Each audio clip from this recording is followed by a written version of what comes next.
You know what you came here for. Sit back and tune in for Eisha Taylore. Yeah. What's up, y'all? Welcome back to my channel. I'm your girl, Eisha Taylore. Today's video is going to be a laid back video. We're just going to be talking about hair mistakes that your girl has encountered on her low density, low porosity, natural hair, and how I plan to avoid them, fix them, all that stuff.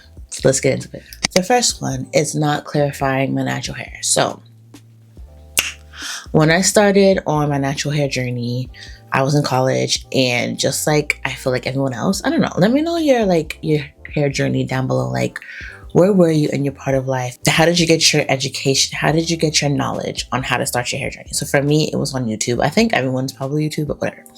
So it wasn't Instagram then, it was YouTube. And that's how I was learning to not shampoo your hair, but instead to co-wash your hair. Shampooing your hair is going to strip your hair, and your hair is going to break off and all that.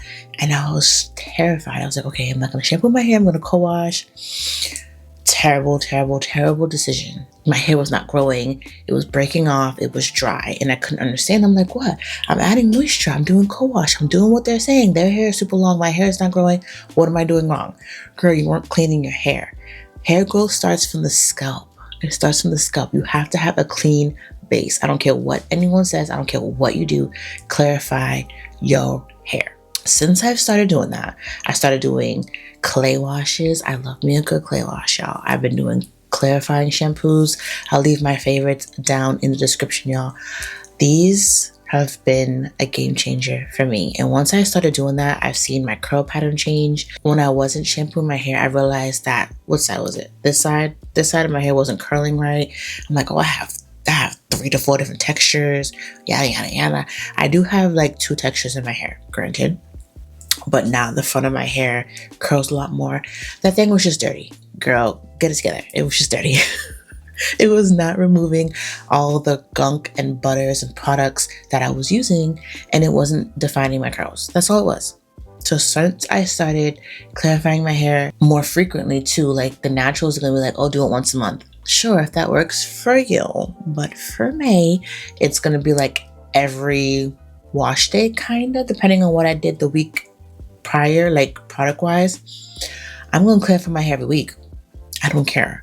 Because when I was relaxed, I was shampooing my hair every 2 weeks with a good sulfate shampoo. Because at that point, we didn't know to not use sulfate. Okay, let's be honest. Since I started doing that, my hair has flourished. So don't let these naturals tell you. Again, do what works for you at the end of the day. If shampooing once a month works for you, and it's not even a clarifying shampoo, that's good for you. But for me, I need to clarify.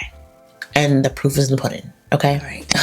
Second thing, protective styling. I had a come to Jesus moment and just realized, girl, protective styles is just not for you. It's not. And it's okay. Every time I have a protective style, whether it be passion twist, knotless braids. I only got knotless braids once. Like professionally done, isn't that crazy? Locks, things like that. I will always come out with less hair than I started with, and it was super frustrating. I couldn't understand what I'm leaving my hair alone. Why aren't I retaining length? Or why is my hair breaking off? Or why is my hair thin? Girl, I'm that natural that will get some braids, right? We listen and we don't judge. And I will pull that thing back because I don't like hair in my face. So it's constantly in a top knot, or that half up, half down, or it will constantly be pulled back, and I will come out that protective style with no edges. So it's like, what was I really protecting? Am I using a protective style as an excuse to just not do my hair for a couple weeks? Yes, it is. And I know that us naturals, we are notorious for getting braids and passion twist when we're going on vacation because we don't want to do our hair. But let's not get into that narrative, because you still got to do your hair. You still got to make sure you're not messing with your edges. You still got to make sure you're shampooing that thing, depending on how long the vacation is. You still have to bring your moisturizing products. So why don't you just still bring those same things and cater to your natural hair, and your hair would probably flourish a lot better. Y'all, I'm not going to say we because I don't do this. I'm judging. Y'all are going in to the pools and the beaches with your knotless braids, your goddess braids, coming out that thing. Now realizing you still got to wash your hair underneath that thing. So you coming back home and you realize why you have breakage, because you got sand and chlorine and salt all up in that thing, and you was like, I'm in a protective style, I should be fine. No. Protective styles for me is just not what I'm gonna do. If I am gonna do a protective style, it's gonna be super simple, like a couple like cornrows or French braids or something like that.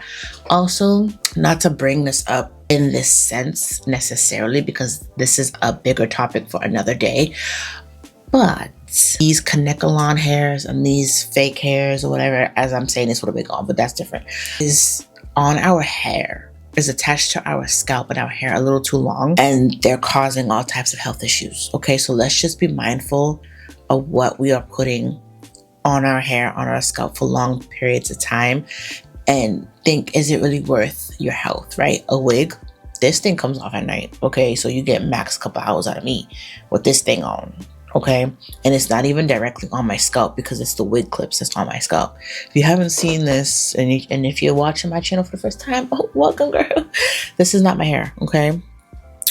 Even though it may look like ants, it is not. I will leave that video for you to check out, because this wig is from Amazon, less than $100. Get into it. So this is the type of protective style that I would use, okay? It's obviously not 100% protective because this is my hair right here. Let's go ahead and blend that right back. But still, it's a lot better. I'm able to cater to my hair despite it being in this state, okay?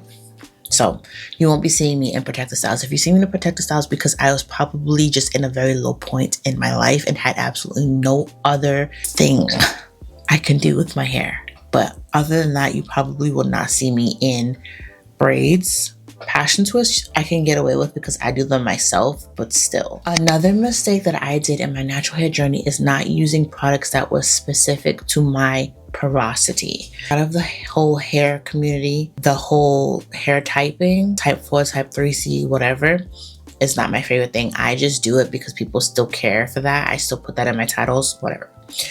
The porosity and the density is probably the two things that's the most important to know when you're trying to figure out what products to use. I was just following what the higher density girls were doing and what products they were using, and just like, oh, I want my hair as thick as them, not realizing that they're using super thick butter, super thick oils, super thick gels because they have to. While for me, it's not working for me. So once I realized that, I had to adjust and change what products I use for my porosity, for my density. And once I did that, game changer. Absolute game changer. My hair retains moisture a lot longer. My hair is not retaining length. My hair feels stronger. My styles look a lot better. Like, it's been a collective thing, and it just goes to show that you really can't really, I'm saying this as a content creator as well. You can't really listen to everybody, but listen to the person or the people that matches you the most when it comes to your hair. That's because if you have fine density, low porosity hair like I do, then listen to what I'm saying. That's fine. But if you aren't, if you're high porosity, high density, probably don't listen to what I'm saying, because what I'm saying, it does not correlate or help you. So once I made that change, it's been lovely over here. So I've said this tip. If y'all have been watching my Fine Hair Glow Up series over on my shorts, let me know are y'all watching shorts, because I dropped a whole 10 video series on shorts, y'all. I was dropping tips and gems. Hope y'all was watching it, because that was good. But in one of them, I mentioned the importance of getting trims, and not just trims, but professional trims. I was a natural that went like a year and a half without getting a professional trim. I just did that thing at home, which was cool, maintenance and all. But honestly, since I got a professional trim these past couple months, and I'm trying to be more consistent, my hair has looked a lot better. Like, I have a video where I got probably a cut, and it's honestly the shortest my hair has been in a long time, but I needed it because I realized my trims at home just wasn't cutting it.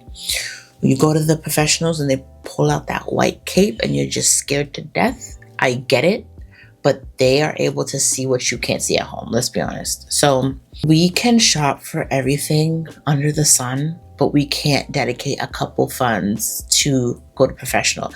It's either a money issue or it's a lack of stylist, professional stylist. Because now, child, these stylists are just, it's probably that, or the lack of confidence in the stylist because you might come out with a big chop. So I get it. It's a combination of things. Let me know in the comments below, if you don't go to professional trims, what is your hesitancy? I am curious to know. Let's talk about it in the comments. But yeah, once I got over all that, I'm just like, look, you're a professional.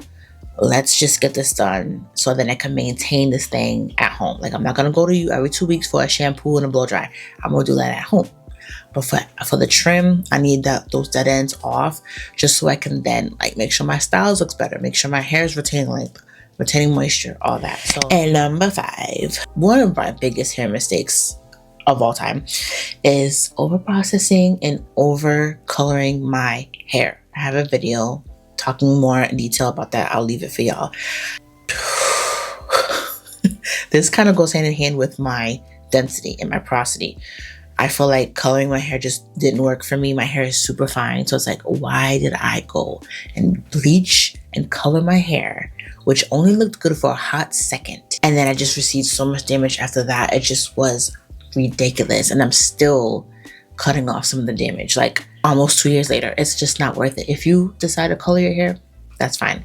But you have to realize that it's even higher maintenance than what your natural hair is already.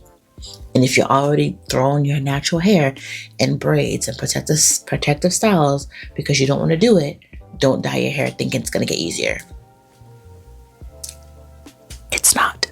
So I regret coloring my hair for one, but I also regret me being impatient and over processing my hair. Again, I explained why in that video. And then also not realizing that it's more high maintenance and I had to do more protein treatments and bonding treatments, and it was just a lot. And then it was also more costly for like retouching your hair. The color fades a lot. It was just a lot. So that was probably one of my biggest mistakes, is just coloring my hair.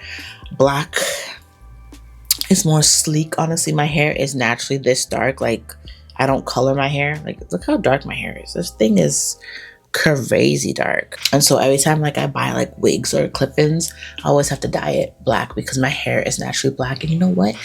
I am proud of it, because some people have to dye their natural hair to get to my natural hair color. So those are my 5 hair mistakes. Let me know if there's any mistakes that you've encountered in your hair journey that you will never do again. And if you have those mistakes, how did you fix it? Or are you on the journey of fixing it? Let me know in the comments below. You know I'll be chit-chatting with y'all in the comments. So leave it down below. And if you are new here, make sure you subscribe.